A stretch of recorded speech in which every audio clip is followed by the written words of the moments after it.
Hey everyone, Kris here. And my name is Guillaume, and welcome to today's video, today's Q&A. It's been a while. Finally! Haven't answered questions in a long time, so we decided to gather some comments today. Actually, we had a couple of videos lately about guitar cabs and cranked amplifiers, etc. that triggered hundreds of comments. So there were quite a few. Millions of gazillions. comments. Really interesting ones, and we've chosen a couple to discuss. Yes. And also we'll talk about Hit the Tone, and someone was asking about a Harley Benton Custom Shop. What? What? And as usual, I haven't read any of them. It's gonna be a big surprise for you. But first, jam.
Let's start with a comment from Scott Mack. The room mics captured the real tone that you would expect. I thought the closed mics sounded ordinary.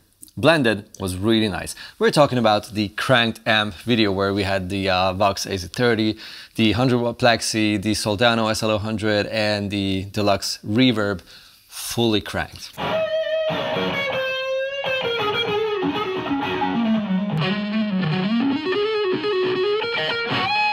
Of course, usually. In case you missed the video, do yourself a favor. Okay, so he was saying that the closed mic sounded ordinary and the room mic sounded didn't sound big. anything special. Yeah. And the room mic was like, oh. Yeah, well, the thing was the close miking allows you to be a lot more accurate with everything that you capture, but it makes a whole lot less of a difference in terms of the impact of the sound into the room mic is going to place you in a room, and you're going to feel like you have more of that air coming from the amp. And just like the same reason why you'd add reverb to a sound, really, just making it surround you a little bit and just make you feel like you're a part of the experience. While a close mic will not, if you adjust the gain correctly on your interface, will not make a difference between a 5-watt amplifiers on 2 and 100-watt amplifiers on 11. Yeah. So it's just like capturing a lot more frequencies, and then you blend it with the room mic to give you that sense of space, and that's what makes it so epic. Yeah, it's much more realistic. That's why we stick to using that Neumann head, the room mic, because otherwise it's just close miking where you get certain frequencies, or you miss certain frequencies, or some are just overloaded and sound like, oh my God, that's about to explode. Yeah. But it's not really representing the experience. That's why room miking is, I think, always more intimate, because you put it in space. That is the realistic way of listening to things. You never listen to stuff in an achromic chamber, what the hell it's called? Yeah, the dead silent chamber, where there are no reflections. That would be, you know, a real life equivalent of close miking a cab. It's like you remove the space completely. Yeah. And I personally do not like the idea of removing the space, because it just feels, and I don't know, it feels wrong. Yeah. That being said, there's a reason for close miking being such an important factor or technique. Yeah, because obviously in a loud stage, that's your best chance of having the least amount of bleed from other instruments. Yeah. In a studio situation, it's a different thing. That's why you, especially when we're talking about blues, jazz, old school stuff, not that much modern, precise metal, you will hear a lot more room miking. Science. Good word. Good miking techniques need good miking people. Get yourself a sound engineer. He'll explain that much better than we can. Yes, moving on. Okay, yeah, here's another one. This is really interesting. This is from Gooby Caro. Would love to hear all of them through the same cab/speaker setup. Nice job. Thanks a lot, Gooby. It's the same cranked amp video. And it's a really interesting subject. That's something that I've seen a video lately about, like, what makes an amp sound a certain way? Is it really? I think it was Jim Lil.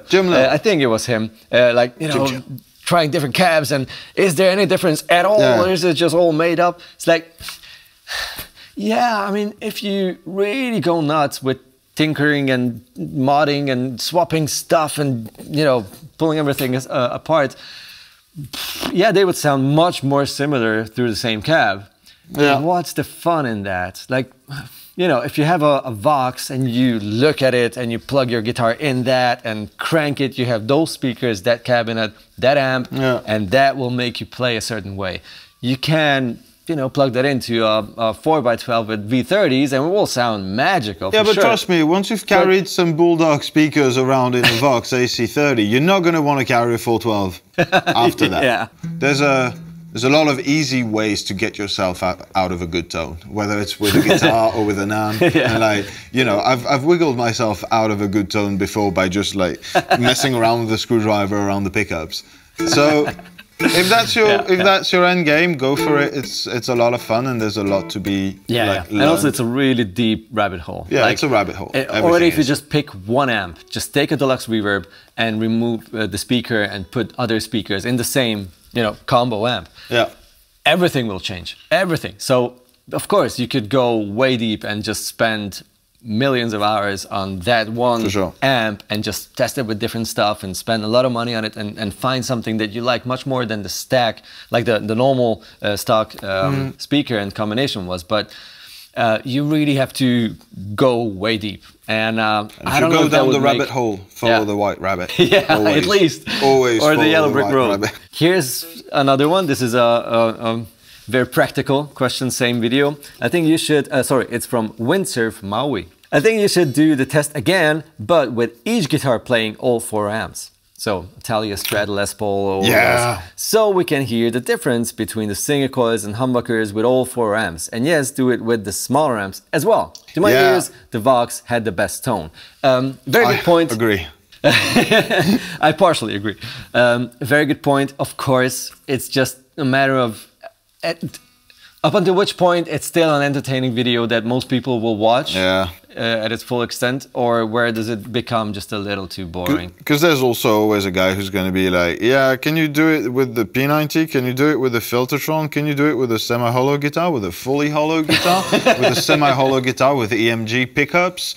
You know, there's so many different options like around that setup. You can change like every small part of it and it will have some sort of an impact on the sound. Yeah, like, I mean the main guitars regardless of the makes sense, because if someone only plays humbucker guitars wants to hear the amps with humbuckers, but this was not really all you can hear comparison. Like this is how this amp sounds with all guitars. It's more like let's crank them with guitars that we use a lot on the channel, so you guys have references, like you know how these guitars will sound. You've heard them multiple times, his own Strat, my own Tele, so that was the point. And for the Soldano, of course, went for the Les Paul because, I mean, it's a high gain amp. Let's do cabinets. Question. This is from K. Michael P. Oh, the one, Mike. The one, Mike. This is about open and closed cabs. We did a video where we compared those. When playing at home, you get more from open back. When in a band situation, the low end needs to disappear. Projection. Yeah, that's true. A lot of things to talk about. You're right, Mike. Next question. Yeah, pretty much. Totally true. At home, if you play an open back, you hear much more of the low end, especially if the cab or the like combo is close to the wall. Yeah. Exactly, yeah. Because especially in like a corner, you have such a booming low end all of a sudden, which is very cool if you're having like lower volumes. On stage though, an open cab will sound thinner compared to a closed back right behind you. because that low end is going in every direction. I mean, low frequencies have the tendency to go in every direction anyhow, but if it's open, you just lose more of the lower mids as well. Like they don't get projected to the front as much. And also some higher frequencies go to the back as well. So for example, if you have your amp, an open cab or combo, not too far from the drummer, he will probably hear you much better than if it was a closed cab. I mean, that was my experience. I started using open cabs, like even 1x12 open cabs years ago, and I never ever had the issue of the drummer saying like, I need more monitor, I need more Kris. He was like, I can feel you, I can hear you, it's cool. So, but you have less projection to the front. So if you want that, if it's right behind you, then go for a closed cab. All right, another cabinet question. This is from Emo Punk Doctor. Those names, cool. Man. That is such a cool handle. Oh, God. Love the video, guys. Thanks for sharing. What about horizontal versus vertical config? When would you pick one versus the other? Oh, for the cab again? Yeah, okay. Because these exist as horizontal, vertical cabs. Yeah, the other way, cab. The social media video format way. That's it. If you post on Instagram, get a vertical one. If you post on YouTube, get a horizontal. That's my definitive answer to when you need a vertical 212. I love it.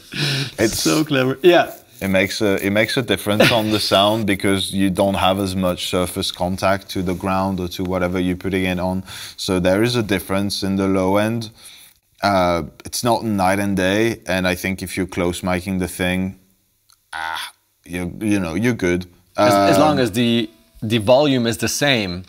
And you're close miking. It's mostly fine, yeah. You will hear maybe a bit of a difference in the low end again, because the rumble will depends on where it stands. Differently. Yeah, very true. Very true. But other than that, yeah, if you film vertical, go for the vertical. I'd say if you have small stages. Yeah, if you're a small stage, okay, fair. Yeah. If you're not using in-ears and if you're not using a PA, if you're just doing like small clubs and the PA is only here for vocals and maybe the kick, which is going to be the case for most gigging musicians, like, small events. Yeah, exactly. Small events type of thing.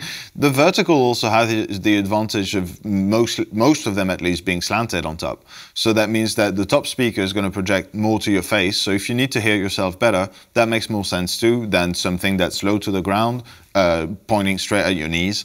And at the audience's head. At the audience. Yeah, if there's some sort of a stage. Yes, that's true. Hugo Lopez wants to know, it's not cab related, which is good, we talked enough about cabs, but when are we getting a Harley Benton Custom Shop? I really want, I like that laugh, I really want to customize a CST24 with a maple fretboard. That sounds awesome though, I gotta say. Sounds cool. Yeah, so what do we think about a Harley Benton Custom Shop? It's a cool idea. Yes. It doesn't really line up with the way Harley Benton's been working for 20 years. 25. No, 25. I guess, 25. because of the anniversary. True, this year, my bad. No, because the point of Harley Benton is being able to manufacture enough guitars of each model to be able to offer them at that price. Or, same for cabs. Like, the only reason why you can find a double V30 setup in a Harley Benton cab for cheaper than the price of two V30s is because they buy several hundreds of thousands at a time, and hence millions, get a little discount. That's how it works. And so you'd find like a CST or an ST or a T Harley Benton at 150, 200, or maybe even 4 if you go to the Fusion like series. The only reason why they're available at this price with those spec sheets is because they're made by the hundreds. Yeah. So that kind of defies the point. Having a custom shop and doing one-offs like that, you'd probably end up paying what you'd pay for any other custom shop instrument, because the thing that makes it expensive is that it's a one-off. Yeah. It's probably more possible, and I could see this maybe happening at one point, maybe that they offer parts, like what is that? I think Fender does that. The mod shop. The mod shop, yeah. Like, you have a limited option, like a list of options, and you can pick it and you'll pay an extra for that. And this could maybe be something at one point. Not like, you know, you choose whatever you want, you spec your guitar and make it a fan fret, but with whatever frets. A limited option, a list of options, and that could maybe be a thing, but still, it will have to be much more expensive, which is weird for a brand that is very well known for offering a lot for the money. So, you know, still, if a lot of people write Harley Benton that they want a maple fretboard CST24, I could totally see that happening. Just do it in that comment section. Do it in this comment section, so then we can just send the link to Mr. Benton. And we'll be like, here's your correspondence for the month. So yeah. Maybe you want to take a look at it. They want a custom shop. And there's a very important, this might be the most important question of the universe. And the answer is not 42. Maybe it is 42, but you will have to answer this one. It's from Arno. Off topic, but what happened to Hit the Tone? I made it sound so sad and dramatic. Wait.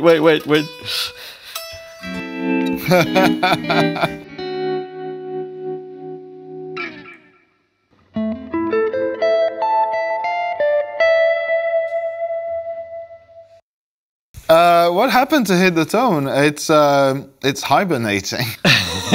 No, it's been fun. Doing the same thing every week for 2 years also kind of takes a lot from you. Like, it's not super enjoyable at some point. And I was just running out of like enough will and material to just keep doing that weekly, essentially. I did most of the classics. I did most of the recommendations. But by that point, by the time I sort of not stopped, but stop doing it a weekly thing. The recommendations in the comments were always the same, and either things that I kind of already touched on a little bit, or that we'd covered one way or another, or things that I just straight up couldn't play, which is also very let's much stay an realistic. option, you know. There are things that are just like, wow. And I don't want to have it, and so it's coming back. Like, it can come back, it will come back. Like I've always said, like, starting the new pedal board format and everything, like, if there's a sound in a song that comes out that's not like a Les Paul and Marshall or a Strat in a Fender amp or something, like, but a sound that's really like new and makes you feel like, oh my god, what is that? Yeah. You know, then I definitely like jump on it, and if it's something I can play, something I can understand and explain correctly enough, I'd love to do more. It's just, yeah, like you gotta do something else at some point, you know. But it's not dead. It's not. It hasn't died. It will come back eventually. When is the question? When is the question? And sometime is the answer. At some point. Yeah, from my perspective, I respected you doing that at all times, because it's a risky thing to do. Because you will touch on bands and guitar players and subjects not that just on the tone, but where people are really like merciless. Yeah. And if you don't satisfy their expectations, then they'll destroy you in the comments. And that's just how humanity is.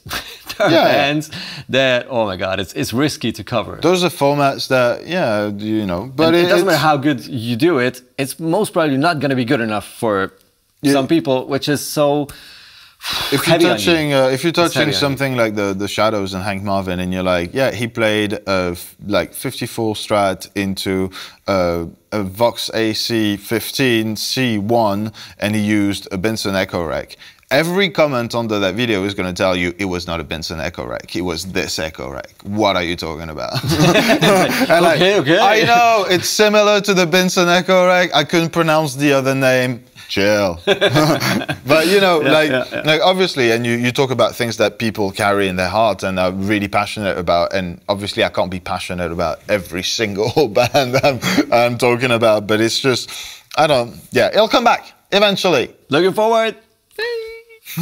And now we are off Thank you so much for watching, and hit us up with your questions in this comment section under the video. That will be much easier to find them. Yeah. Once you're done explaining why Harley Benton needs a custom shop. Yeah, that too. You guys take it easy, meet you down there in the comments, and see you in the next video. Bye. Bye. Bye-bye.